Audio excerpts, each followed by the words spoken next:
Hi guys, welcome to a review of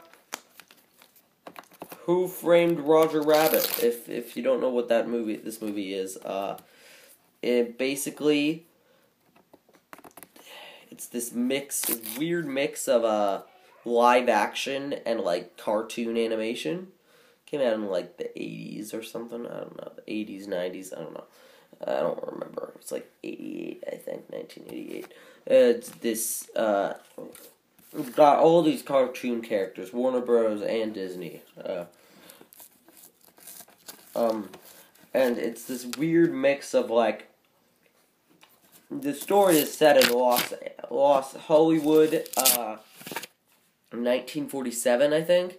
But it's this weird alternate version of reality where, cartoons, where there's humans and then there's toons, which are cartoon characters that live and work on the sets and stuff, like people, and but the fun. I don't know. There's a lot to cover with this. I honestly can't. It's a good movie though. Probably the best blend of animation and reality that I've seen, because that's kind of thing has been done before with an animated character, real settings. But this is probably the best it's been done because that is the whole center of the movie. It takes that idea and just magnify. Like there's an area called Toontown that's just like completely cartoon crazy. And it really does. It takes the idea, and the effects never look too unnatural. The only time the effects really look unnatural is when a cartoon character is holding a real object, because it doesn't look like the cartoon character's holding the object. I'm pretty sure what they did is they dangled the object from a string, and that's how they moved it around according to the cartoon character, and that's why it looks unnatural, because the movements look like they're on strings.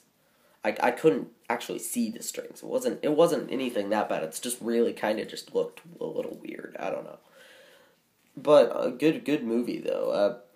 A little odd pacing. It felt like everything happened in the second half of the movie. Like, what? Because I watched it on Netflix, and is like I had to pause it to go somewhere, and it was already 50 minutes in out of the 1 hour and 45 minutes. 50, not 15, and I was like, really? It's already 50 minutes in.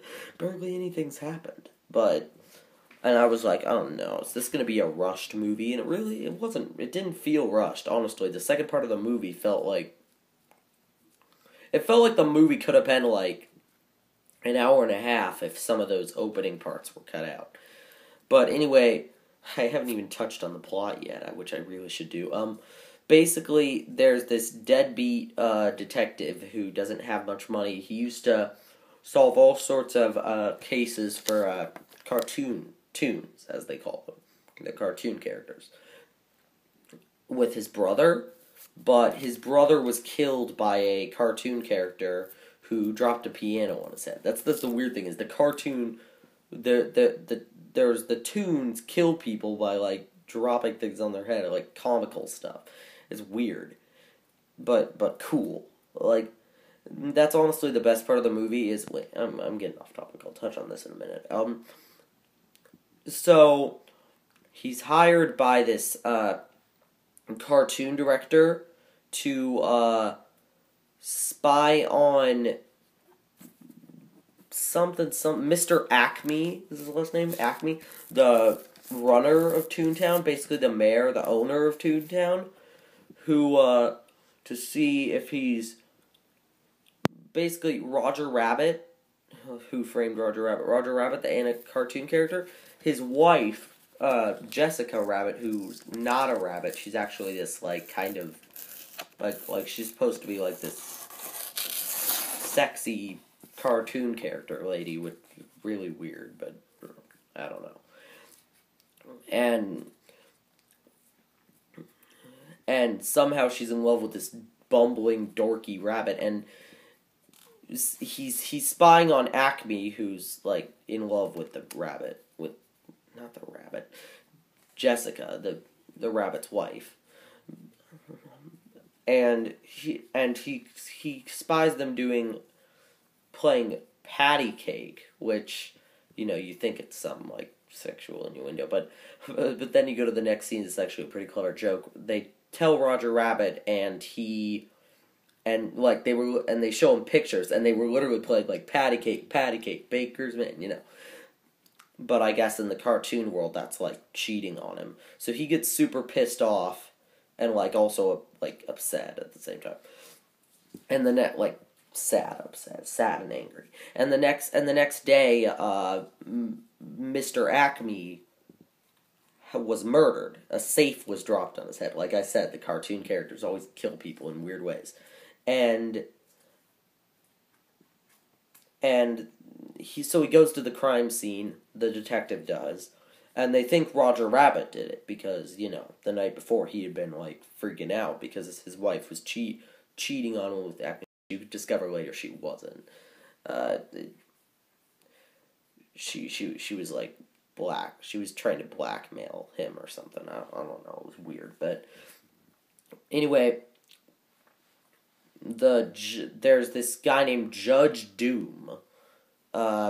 Obvious villain alert. That's probably the one flaw with the movie. They made the villain way too obvious. Like literally, his opening scene, he's played by Christopher Lloyd, which I'm surprised they got Christopher Lloyd to do the movie, but probably the biggest celebrity in that movie, honestly.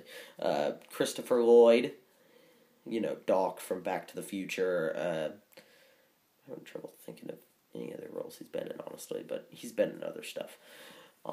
Anyway, he's played by Christopher Lloyd, and he's way too obvious of a villain. He's wears a black trench coat. He's got a cane with like a skull on it. In his first scene, he kills this little cartoon shoe thing by dipping it in this liquid stuff that he has, which is the only thing that can kill the toons because, cartoon physics, they just get whacked and bounced everywhere. You've seen cartoons. They're like immune to the normal laws of physics. And it's the same way in this movie, which is actually probably one of the best parts of this movie is just like seeing these cartoon characters bounce off the walls like cartoon characters would, but with a real life backdrop around them. It's very surreal, but it's also very cool. Dang, I've been reviewing this for 7 minutes. I haven't even really touched on.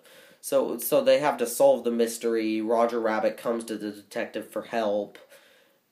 Jessica also comes to the detective for help.